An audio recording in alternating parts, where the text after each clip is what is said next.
ભવિષ્યમાં રોબોટ્સ ભલે માણસોના ઘરોમાં કામ કરતા જોવા મળે છે, પરંતુ હાલમાં આ ટેકનોલોજી કેટલાક લોકો માટે ચિંતાનું કારણ બની છે. ચીની કંપની યુનિટ્રી રોબોટિક્સ દ્વારા તૈયાર કરાયેલા 2 અલગ અલગ રોબોટ્સના વાયરલ વિડીયોએ સુરક્ષા અને વિશ્વસનીયતા પર ગંભીર સવાલો ઊભા કર્યા છે. તાજેતરમાં વાયરલ થયેલા એક વિડીયોમાં કંપનીનો G1 હ્યુમોનોઇડ રોબોટ ઘરના રસોડામાં કામ કરવાનો પ્રયાસ કરતો જોવા મળ્યો છે.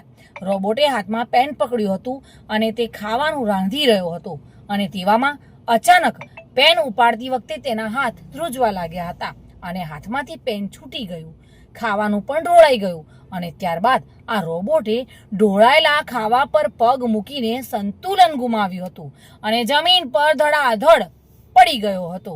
આ વિડીયો સોશિયલ મીડિયા પર ઘણો જ વાયરલ થઈ રહ્યો છે.